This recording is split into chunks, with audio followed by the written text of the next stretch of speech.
E aí, pessoal? Então, seguindo a mesma ideia, o mesmo assunto do último vídeo que eu fiz sobre análise, certo? A gente vai ver aqui uma caracterização bem interessante de conjuntos infinitos, certo? Mas primeiro, para isso, a gente vai definir a noção de conjunto finito. A gente vai ver também que se A é um conjunto finito, então não existe uma bijeção, ou seja, não existe uma correspondência 1 para 1 entre os elementos de A e X, esse outro conjunto aqui, com X contido em A, subconjunto de A. Lembre, isso permite que o X seja igual a A ou que tenha menos elementos do que A, que já estavam em A, certo? Ele tem alguns elementos a menos do que o A, certo? Ou ele é o próprio A, ou ele é o A com menos elementos. E X diferente de A, então isso aqui restringe o X de forma que ele não seja o próprio A, certo? Então o que a gente está tratando aqui é de um subconjunto próprio, ou seja, é um conjunto que ele não é todo o conjunto maior, ele é apenas uma parte dele, certo? Ele é um subconjunto próprio. Então a gente vai provar que se A é um conjunto finito, não existe uma abjeção de A para um subconjunto próprio do A, certo? E a gente vai, com isso, depois caracterizar o que são conjuntos infinitos. A gente vai falar um pouquinho sobre conjuntos enumeráveis e depois a gente vai falar sobre os conjuntos Dedekind infinitos, certo? Que no fim das contas a gente vai ver que dá um critério bem interessante para a gente saber se um conjunto é ou não infinito, supondo uma coisa que a gente vai ver quando estiver naquela parte ali, certo? Então vamos começar pelos conjuntos finitos. Então, conjuntos finitos, certo? Um conjunto finito, intuitivamente, é um conjunto que a gente consegue contar o número de elementos que ele tem, certo? A gente consegue dizer se ele tem 1, 2, 3 elementos, nenhum elemento, certo? Então, matematicamente, a gente define um conjunto finito dessa forma, certo? Um conjunto é finito, digamos, um conjunto A é finito se o A é o conjunto vazio ou se existe uma bijeção entre o A e um outro conjunto que a gente vai definir por IN, certo? Já vamos dizer quem é isso aqui. Um conjunto IN até o A, bijeção. Ou seja, o conjunto é finito ou se ele é vazio, ou se existe uma bijeção de IN até A, ou seja, uma correspondência 1 para 1 entre IN e elementos do A. Só que quem é o IN? O IN a gente define como sendo o conjunto dos N primeiros números naturais, certo?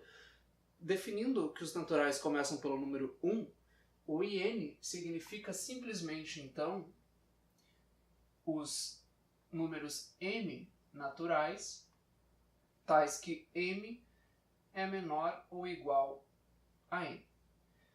Em outras palavras, dando um exemplo, quem vai ser o I1? O I1 vai ser os M naturais, tais que M é menor ou igual a 1, que é o próprio 1 apenas. Então o I1 é o conjunto do número 1. O I2 é o conjunto 1 e 2. E o I3 é o 1, 2, 3 e assim por diante. Então, um conjunto é finito se ele é vazio, ou seja, se ele não contém nenhum elemento. Nesse caso a gente diz que ele tem 0 elementos. Ou se existe uma bijeção entre algum IN e o A. Ou seja, por exemplo, supondo que a gente tenha aqui o conjunto A e tenha aqui 3 elementos, certo? Vou chamar de Azinho, Bzinho e Czinho. Esse conjunto intuitivamente é finito, mas matematicamente como é que fica? Bom, o A não é vazio, porque tem elementos aqui. E a gente vê que ele tem 3 elementos aqui. Então, se a gente pegar o conjunto I3, que vai ter aqui 3 elementos, sendo eles 1, 2 e 3, a gente consegue fazer uma correspondência 1 para 1 dos elementos desse conjunto aqui. Por exemplo, o A indo para o 2, o B indo para o 1 e o C indo para o 3. A gente pode fazer outras escolhas assim, mas o importante é que existe uma correspondência 1 para 1. Se eu dou o número, a letra A aqui, o elemento A, eu chego no 2. E se eu tenho 2, eu chego no A. Não existe ambiguidade aqui. E isso vale para todos esses e para todos esses elementos. Nesse caso daqui, quando existe essa bijeção de n para A, a gente diz que A tem n elementos. Ou seja, A aqui tem 3 elementos, porque existe uma bijeção entre A e I3. Se A tivesse mais um elemento, a gente poderia fazer uma bijeção com o I4, e nesse caso o A teria 4 elementos, certo? Mas olhem só, aqui a gente fez essa definição, certo? Mas na matemática a gente não pode simplesmente assumir que as coisas vão funcionar como a gente queira direto, certo? O que a gente faz aqui é que, bom, a gente definiu que um conjunto tem n elementos quando existe uma bijeção para um IN. Mas será que por algum outro motivo teria como existir algum IM diferente de IN, tal que também tivesse uma bijeção entre o A e esse outro conjunto IM? Em outras palavras, será que o número de elementos de um conjunto é uma noção não ambígua, certo? Então, a ideia que a gente vai usar para provar isso é o seguinte. Em outras palavras, a gente quer provar que se existe uma função de IN até um certo conjunto A e que também existe uma função, vou chamar ela de G, nesse caso aqui, se existe uma função G de IM até A, ambas bijeções, certo? F e G. Então, o M tem que ser igual a N. É isso que a gente quer provar. Em outras palavras, se a gente tem alguma bijeção de um IN para A e de um IM para A, obrigatoriamente o IM tem que ser igual ao IN aqui. E dessa forma, o número de elementos de um conjunto não vai ser uma noção ambígua. Não vai poder ter mais de um número de elementos para o mesmo conjunto, certo? E a ideia é a seguinte. Tá? Vamos supor o seguinte aqui. Para a gente provar que M é igual a N, nesse caso aqui, a gente pode provar que o IN tem que ser igual ao IM, pela definição do IM e o IN, certo? Se M e N são iguais, então o IN e o IM são iguais. E a nossa ideia é a seguinte, tá? A gente vai mostrar que o IM está contido em N, e que o IN também está contido em I no IM, certo? Então, um vai estar contido no outro e o outro vai estar contido no 1. Isso vai provar que eles são iguais, tá? Então, a ideia é a seguinte. A gente começa fazendo a seguinte observação.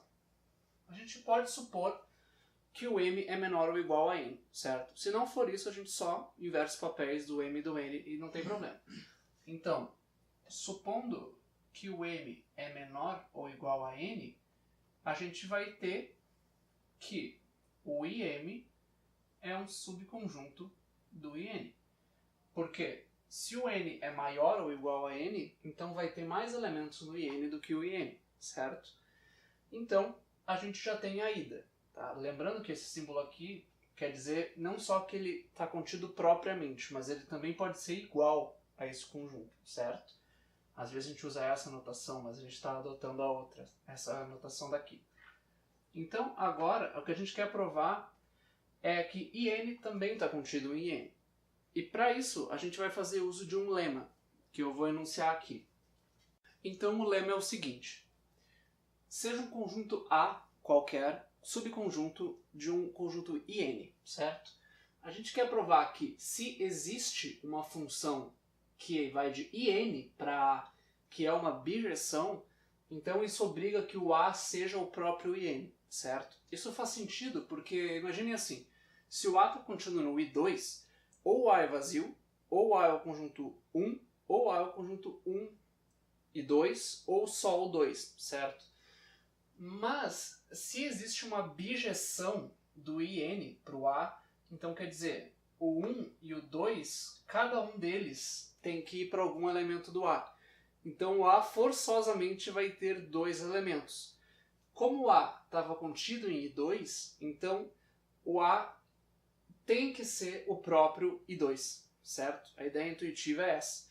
E a gente vai provar isso aqui usando indução em N, certo? A ideia da indução é a gente prova o resultado para N igual a 1, e daí a gente supõe que o resultado vale para um N qualquer, e com isso a gente prova que vale para o N mais 1.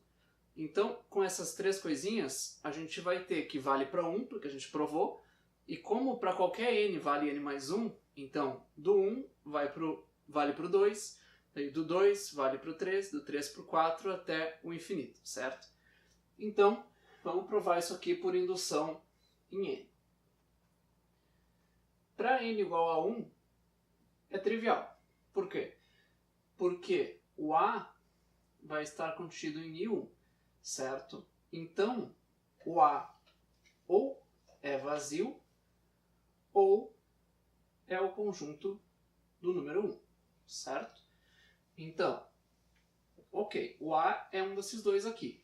Mas, se existe uma bijeção F de I1 até A, então o elemento... Vamos olhar aqui, ó. O I1 é o conjunto 1, certo?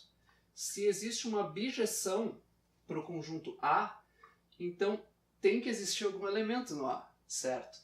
Então o A não pode ser vazio. Como o A ou é vazio ou é o 1, e a gente sabe que ele não é vazio, então isso obriga que o A tenha o elemento 1 e o A vai ser o próprio conjunto 1, que é o I1, certo? Então, para N igual a 1, se o A está contido em I1, vale, se existe essa bijeção, que o A é o próprio I1. Então, a hipótese está confirmada para o caso N igual a 1. Agora, vamos supor para N, certo? Então, a gente supõe que vale a hipótese, certo? Por um elemento N natural. Então, o que acontece aqui? A gente está supondo que isso é verdade. E a gente quer provar, então, para o N mais 1. Ok? Então, seja A um subconjunto de IN mais 1. Ok? A gente quer provar que se existe uma bijeção de IN mais 1 para A, então o A tem que ser igual ao IN mais 1. Tá? Para isso, a gente faz o seguinte. Vamos primeiro escolher, ver qual é o elemento que a F faz corresponder para o número N mais 1, certo? Porque a gente está supondo a hipótese para N mais 1, certo? Então existe uma bijeção de N mais 1 até A, certo? Essa é a nossa hipótese. Então, vamos definir aqui qual é o elemento que a função f faz corresponder para o número n mais 1, certo? O último cara dali. N mais 1, ok? Agora é o seguinte, se a gente pega a f, que está definida em in mais 1, e restringe o domínio tirando o número n mais 1, então a gente vai obter uma bijeção de in até A, tirando esse elemento basinho aqui, que era justamente o cara que o n mais 1 correspondia, certo? Então, dá para pensar de forma gráfica, se a gente tem o in aqui, tem elementos, 3 pontinhos, o último aqui, se esse, aqui o in mais 1, se esse era o n mais 1, aqui vai ter um número de elementos, e aqui era o A, esse cara aqui, ó, vai para algum lugar, certo? E esse carinha aqui é o f de n mais 1. O que a gente faz é, se a gente considera que a f só tem o in, ele não vai ter o n mais 1, então ele vai ser uma bijeção para o A sem o f de n mais 1, que é o azinho, certo? Então, olhem só, a restrição de f, que eu vou chamar de f' de in até o a menos o azinho é bijeção. Por esse argumento que a gente viu aqui, certo? E porque f originalmente era uma bijeção. Então, olhem só, a gente tem aqui uma bijeção de in até a menos azinho. A nossa hipótese é que existe uma bijeção do in até um certo conjunto A. Então, se a gente define esse aqui como sendo o nosso conjunto, se a gente provar que o A menos Azinho está contido em N, então a gente vai ter, por hipótese de indução, que o A menos o Azinho é igual ao IN, certo? Então, vamos começar por essa possibilidade. A primeira coisa é a seguinte. Se por acaso o A menos o Azinho está contido em IN, o que acontece? A gente vai ter então que A menos Azinho está em IN e que existe uma bijeção de IN até A menos Azinho. Então, por hipótese de indução, a gente tem que o A menos o Azinho é igual ao IN.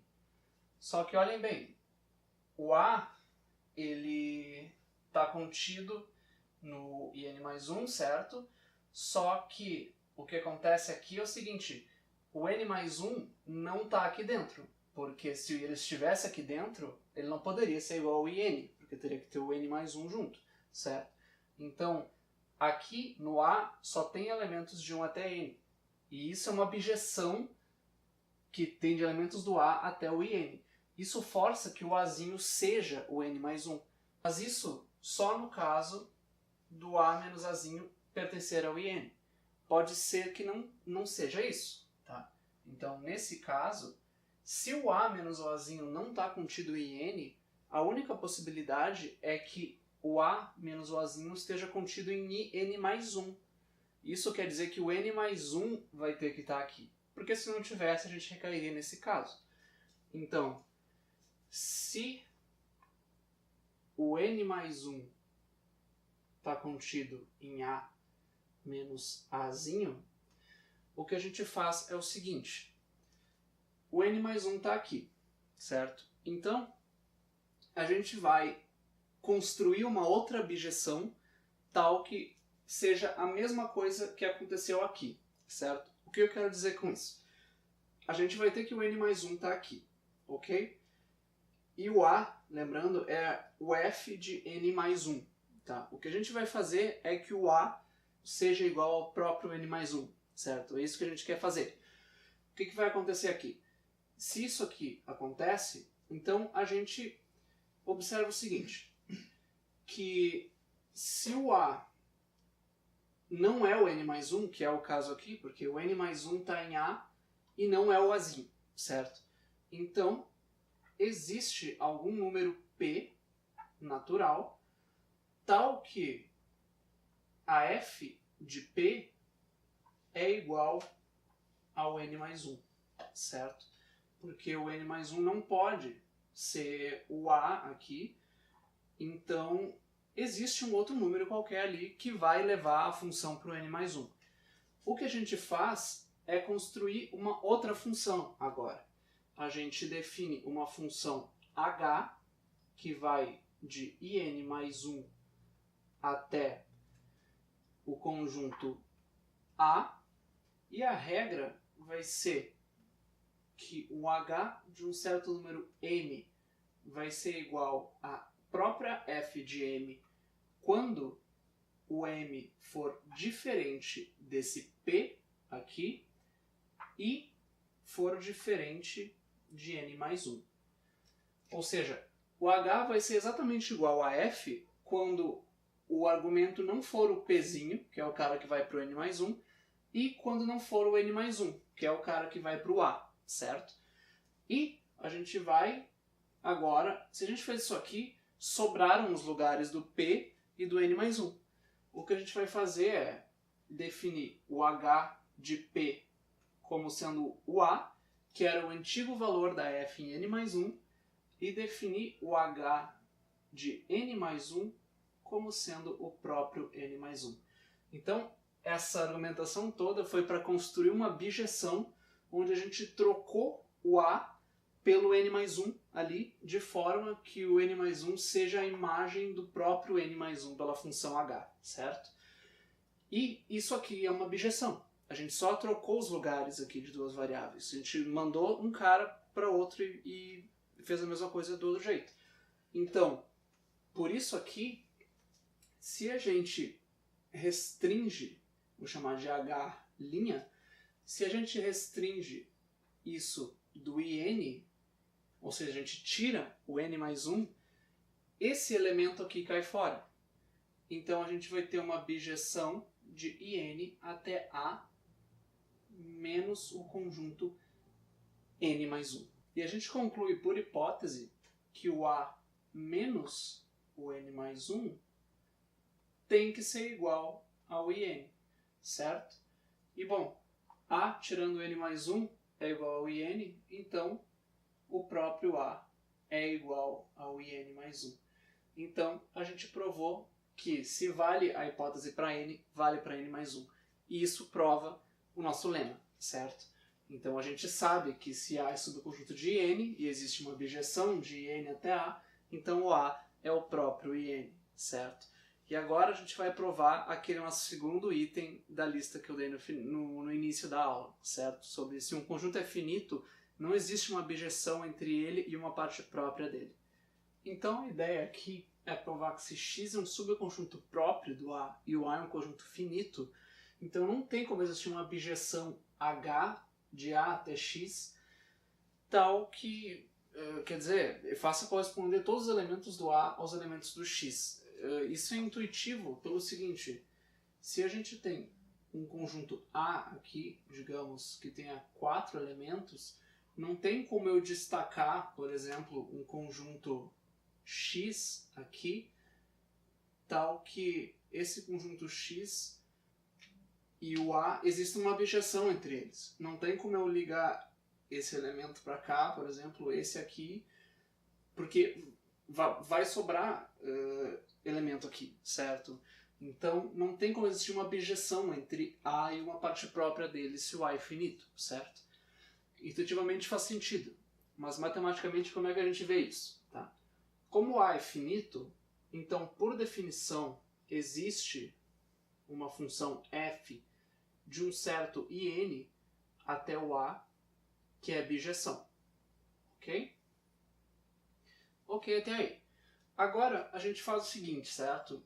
Como f de n até A é uma bijeção e x é um subconjunto próprio do A, então a gente consegue pegar só os elementos do in aqui que vão para elementos de x, mas não para os elementos para todos os elementos do A. Por exemplo, se a gente tem esse conjunto aqui e a gente pega o in, digamos, o que acontece é que aqui teria 4 elementos, todos os elementos iriam para outro aqui, certo? Mas a gente pode considerar só os caras daqui que vão para os elementos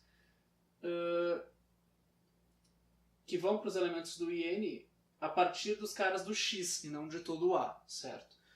Matematicamente a gente diz que isso aqui é um conjunto y que é igual à imagem inversa da f do conjunto x. Ou seja, a gente pega o conjunto x e olha quais são os elementos desse in aqui que mapeiam para os elementos que estão contidos no x, certo? E y é um subconjunto próprio do in, porque o x é um subconjunto próprio do A, certo? E a f é uma bijeção. Então, o y é um subconjunto próprio do in, ok? E a ideia é a seguinte: a gente quer provar que não existe uma bijeção do A até o x, ok? Mas Para fazer isso, a gente pode supor que isso existe e chegar numa contradição. Isso a gente prova por absurdo, que a gente chama, certo? Então, vamos supor que exista uma H de A até X bijeção.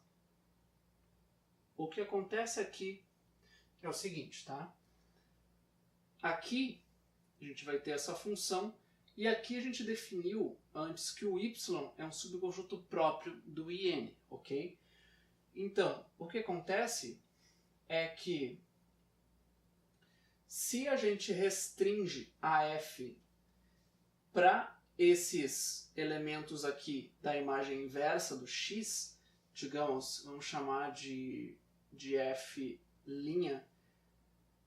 que vai do y até o x, certo? Isso aqui vai ser uma bijeção. Porque a gente simplesmente pegou os elementos que só iam para os caras do x e criou uma nova função que só tem esses elementos e o x. Então ainda continua sendo uma bijeção. E agora observem o seguinte. A gente consegue fazer o IN ir para o A, através da F, e daí pegar essa saída e colocar na entrada da H, que vai do A para o X, daí a gente vai ter uma saída em X, e daí a gente pode pegar a inversa da F' e chegar de X até Y, certo? Isso vai ser uma bijeção. Então, em outras palavras, a gente vai considerar a composta F' inversa, certo? Composta com H, composta com AF. Por quê? Se a gente entra com um cara do IN, a gente vai para o A, do A para o X e do X para o Y.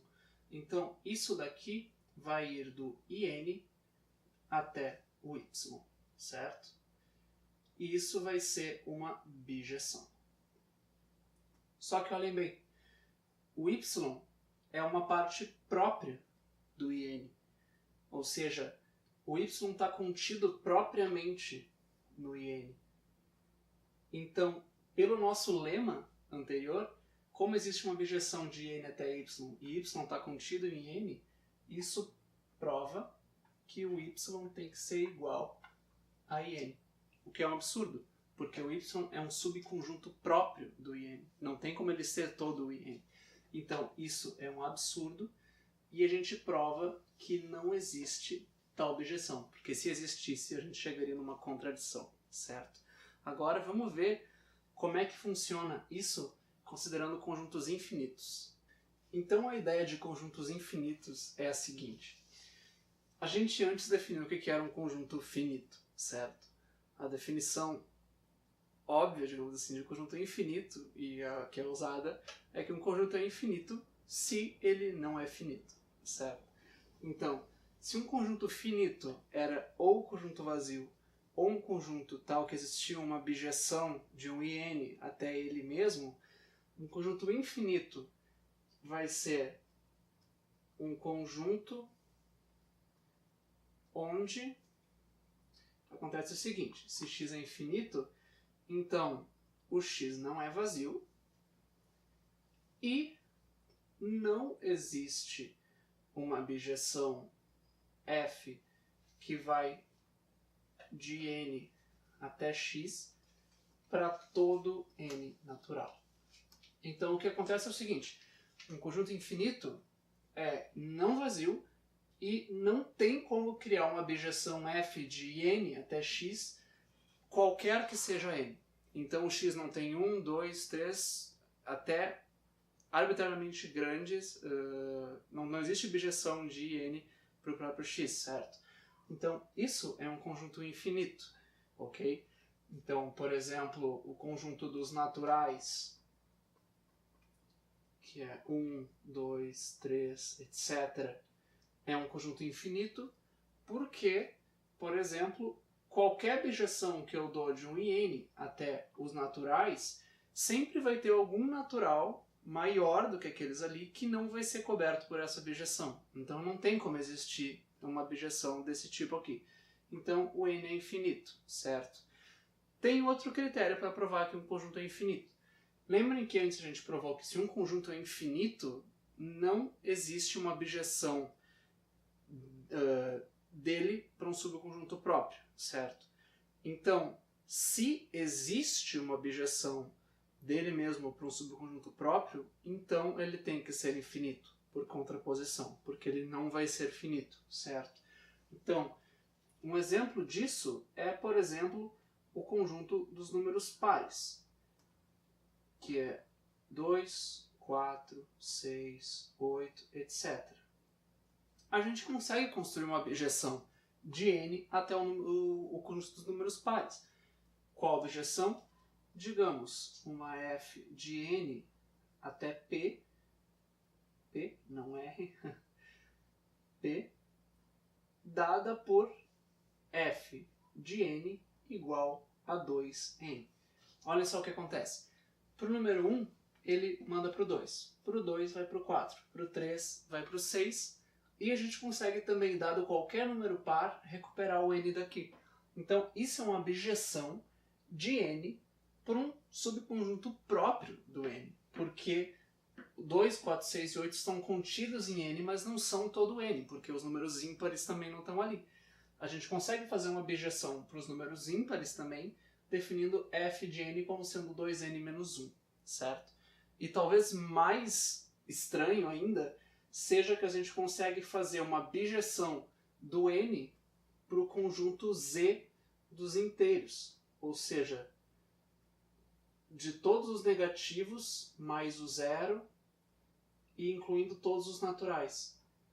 Então, nesse sentido, os números inteiros e os números naturais têm a mesma quantidade de elementos, certo? Porque existe uma abjeção entre eles. Qual abjeção? Bom, considerem o seguinte, que a gente está mandando, por exemplo, os números positivos para números pares dos naturais e os números de 0 para menos para os números ímpares dos naturais. Por exemplo, vamos supor que tem uma f de n até z, ou de z para n, não vai importar nesse caso aqui, a gente pode fazer o contrário, de z até n, e a f vai ser dada pelo seguinte: se a gente dá um certo n, o que acontece? Se ele for positivo, a gente manda para um número par. Então o que acontece? A gente manda para o 2n se o n é maior do que 0. Então o que acontece? O 1 vai para o 2, o 2 vai para o 4, o 3 para o 6 e etc. A gente mapeou todos esses números daqui. Agora, o 0 a gente vai fazer ir para o 1, o menos 1 para o 3, o menos 2 para o 5 e etc. Então, a gente vai pegar o 0 e fazer ele para o 1, então menos 1 para o 3, então vai ser, na verdade, menos 2n, ou seja, se for menos 1, isso aqui vai dar 2 menos 1, se o n for menor ou igual a 0. Dessa forma, o que acontece? Ou melhor, mais 1, porque o 0 vai para o 1, o menos 1 vai para 3, o menos 2 vai para o 5 e etc. Então, a gente mapeou todos esses números aqui positivos para os pares, os negativos e o 0 para os ímpares, então a gente consegue ir e voltar desses dois. Então, isso prova que o número de elementos dos naturais é igual ao número de elementos dos inteiros, certo? Apesar dos inteiros aparentemente terem mais elementos, certo? Então, isso aqui é bem interessante, tá?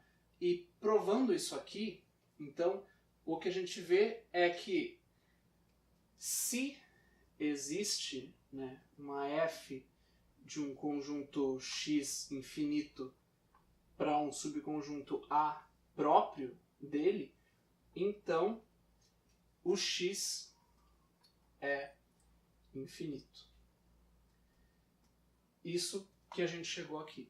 Mas o mais legal de tudo, e o que a gente vai provar agora, que é o objetivo principal disso aqui, é que também vale a recíproca. Ou seja, se um conjunto é infinito, então obrigatoriamente ele vai ter uma bijeção dele para um subconjunto próprio. Então vai ser uma ida e uma volta, certo? E a gente vai provar isso da seguinte maneira. Então, o ingrediente que a gente vai precisar para provar a volta daquele teorema, daquela proposição lá, vai ser alguma coisa sobre conjuntos enumeráveis, certo? Um conjunto é enumerável se ele é finito, certo? Ou seja, enumerável é que dá para listar, certo? Então, se um conjunto é finito, então a gente tem como enumerar ele próprio, certo? Então, X é um conjunto enumerável se X é finito ou se existe uma bijeção f nos números naturais até x. Então, o que acontece? Qual é a diferença dos conjuntos enumeráveis para o que a gente já viu até agora? Eles incluem os conjuntos finitos, certo? Mas ele também permite que exista uma bijeção dos naturais para o x, certo? Então isso implica diretamente, por exemplo, que os naturais são um conjunto enumerável, porque existe, obviamente, uma bijeção dos naturais para eles próprios, certo? A função identidade, por exemplo. A gente viu que existe também uma bijeção de n até o z, o conjunto dos inteiros. Então z também é enumerável, certo? Então, a gente diz que quando um conjunto é infinito e também é enumerável, a gente chama ele de um conjunto infinito enumerável. Existem infinitos que não são enumeráveis, mas a gente não vai entrar nesse detalhe diretamente aqui, certo? Então, a ideia é basicamente essa, tá? Conjuntos enumeráveis são esse tipo de coisa aqui. E o que a gente vai provar agora é o seguinte: dado qualquer conjunto infinito, qualquer mesmo, podendo não ser enumerável também, ele sempre vai conter um subconjunto infinito enumerável, certo? Então é uma proposição bem interessante e a gente vai provar ela agora. O que a gente quer provar é se x é infinito, então existe um conjunto A, subconjunto de x, que é infinito enumerável, certo? Então, a ideia intuitiva por trás disso é a seguinte, tá? Um conjunto infinito enumerável é um que a gente consegue atribuir para cada número natural um elemento dele, certo? É uma bijeção de n até x, tá? Do n, desculpa, até o x. Então, a ideia vai ser a seguinte, a ideia intuitiva, certo? A gente vai tornar isso rigoroso depois. Mas, então, a gente pode fazer o seguinte, ó. Seja um elemento A1 um cara contido em x. A gente definiu isso. O x é infinito, então a gente pode pegar um elemento qualquer dele, porque ele é infinito, certo? Então, tomando o A1, a gente pode construir um conjunto que eu vou chamar de x1, que é igual ao x tirando o elemento A1. Ou seja, a gente pegou um elemento qualquer do x e definiu um outro conjunto pegando o x e tirando aquele elemento, certo? Esse conjunto é num vazio, porque o x é infinito e a gente está tirando um elemento só, então ainda sobram infinitos elementos. Então a gente vai escolher um A2 em x1 como sendo o nosso segundo elemento.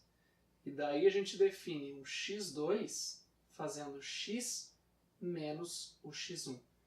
Ou seja, é o conjunto x tirando o A1 e tirando o A2. E a gente continua assim. O A3 contido em x2 e o x3 vai ser o x menos o x2. E assim por diante. O ponto-chave é que aqui a gente vai obter uma sequência de elementos, ou seja, uma função que para cada natural vai dar um elemento de x certo?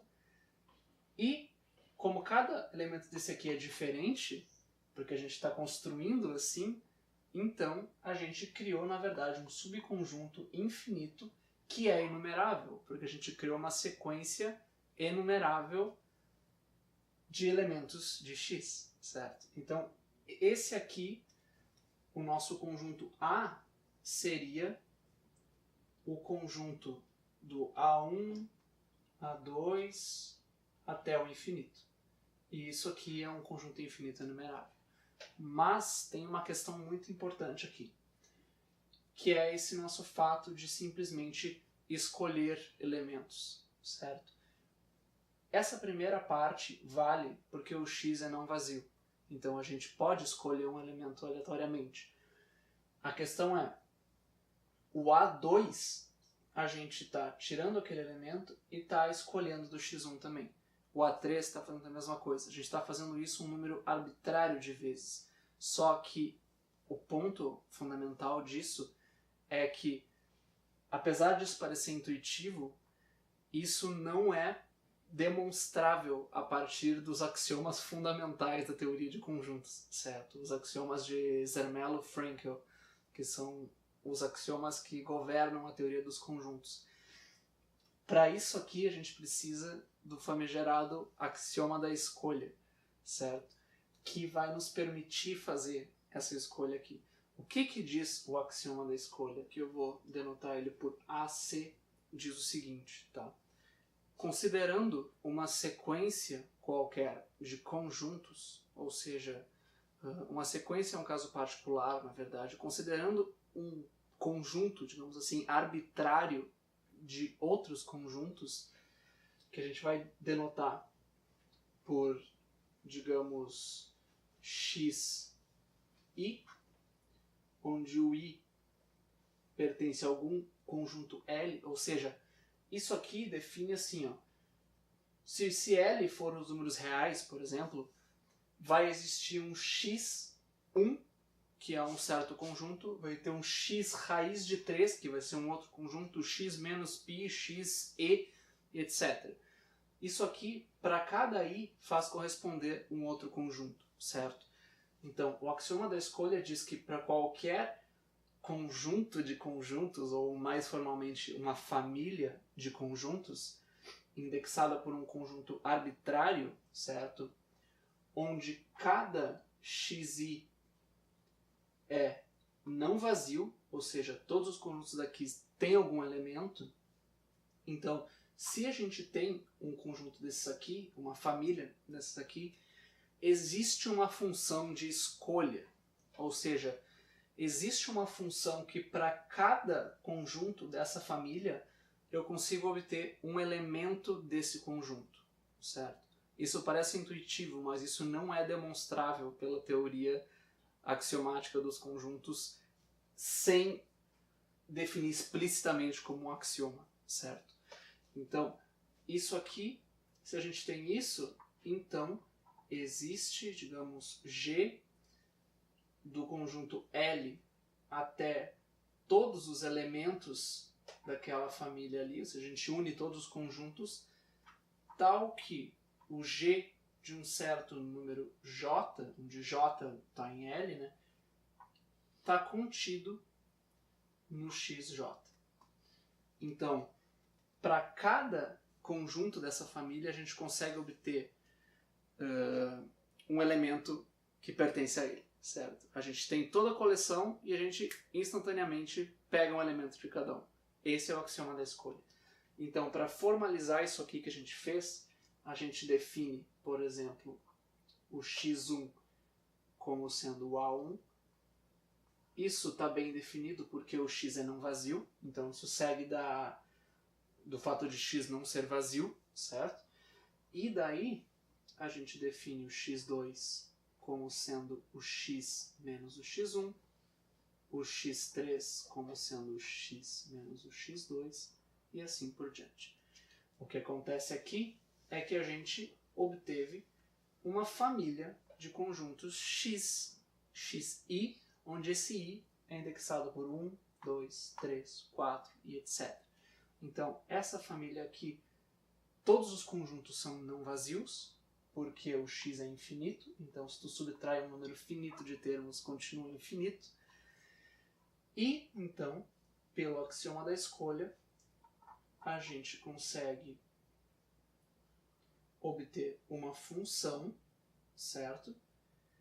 Existe uma função f que vai dos naturais até a união desses x e que a gente fez aqui, tais que f de n está contido em xn para todo n natural. Então, a gente consegue obter um elemento de cada conjunto. Isso é uma função que, em geral, não mapeia o n para todos os elementos daqui, mas se a gente restringir esse contradomínio aqui, se a gente define, certo, o conjunto A, como a gente fez antes, como sendo a imagem da f aos naturais, e com isso define uma f' que vai de n até A, então isso é uma bijeção. Porque toda função que vai do domínio para sua imagem do domínio é uma bijeção. Então a gente chegou numa bijeção f' de n até A, onde esse A aqui é um subconjunto do x, que é infinito numerável. Então a gente pegou um conjunto qualquer, pode ser os números reais, os números complexos, os hiperreais, etc. A gente sempre consegue extrair um subconjunto infinito enumerável, que tu consegue listar os elementos, certo? E essa aqui é a chave para provar a recíproca, que a gente vai fazer agora, finalmente.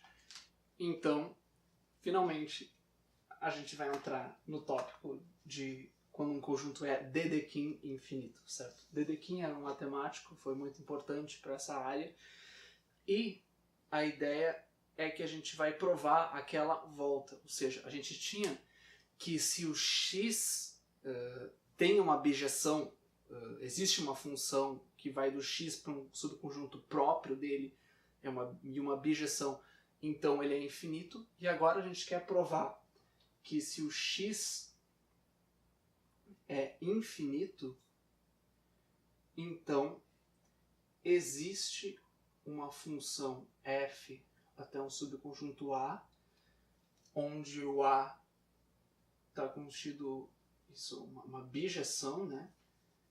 Onde o A está contido em x e o A não é o x, certo? Então, a gente vai provar a recíproca, que se um conjunto é infinito, então ele vai ter uma bijeção para uma parte própria, certo? Antes a gente tinha provado que se isso é verdade, então isso. Agora a gente quer provar a volta. Tá? E para isso a gente vai usar aquele resultado sobre que todo conjunto infinito contém um subconjunto infinito enumerável, certo? E segue quase trivialmente disso. Porque, como x é infinito, então, demonstração, existe um subconjunto y de x, onde o y é infinito enumerável. Ou seja, o y é da forma A1, A2, A3 e etc.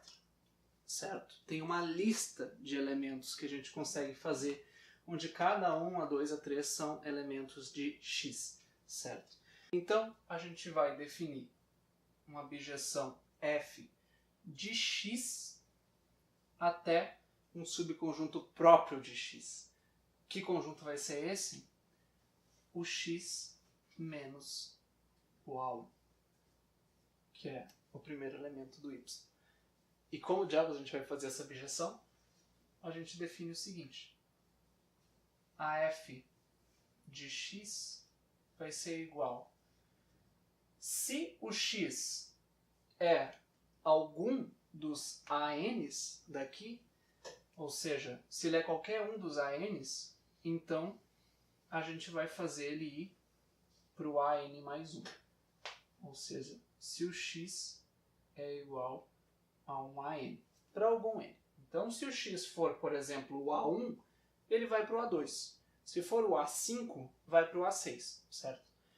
E, se não for um AN, então a gente faz o x simplesmente ir para o próprio x, certo? Então, se o x é diferente de um AN. E isso é uma objeção. Por quê? Se o x não está nessa lista ali, não importa, certo? A gente sabe que ele vai ser uma função identidade. Mas se ele estiver aqui, e se ele for o A1, por exemplo, ele vai para o A2. Tá? E o x aqui, ele não inclui o A1. Então, vai ter o A2, o A3, o A4. Então, vai ter todos os elementos de x e todos os outros caras acima do A1. Então, todos os elementos do x vão ir para todos os elementos daqui. Só que esse subconjunto aqui é próprio do x. Então, assumindo que todo conjunto infinito possui um subconjunto enumerável, infinito também, então a gente consegue provar que existe uma abjeção para um subconjunto próprio. E a gente prova, então, a ida e a gente tem a volta também. E essa é a forma como Dedekind definiu conjuntos infinitos. Ele não usou a ideia de que não existe uma abjeção dos INs para tudo mais, ou que se é infinito enumerável existe uma abjeção do N. Ele não usou esse tipo de ideia. A definição do Dedekind de conjuntos infinitos era que um conjunto é infinito se e somente se existe uma abjeção dele para um subconjunto próprio. Só que, por que a gente chama isso de Dedekind infinito e não só de infinito? É porque nessa prova aqui a gente assumiu o axioma da escolha, certo? E existem modelos de lógica matemática onde o axioma da escolha não é assumido. E nesses modelos pode ser que um conjunto seja Dedekind finito, ou seja, ele não é Dedekind infinito, mas ele é infinito. Então existe um conjunto infinito que é ao mesmo tempo Dedekind finito, quando a gente não assume o axioma da escolha, certo? Por isso que o axioma da escolha é tão bizarro e ele traz coisas tão diferentes assim, certo? Mas essa é a caracterização interessante de conjuntos infinitos. Eu acho isso particularmente bem interessante na análise, certo? Então, é isso aí por hoje. Se gostaram, comentem, perguntem alguma coisa. E é isso. Até a próxima. Bons estudos!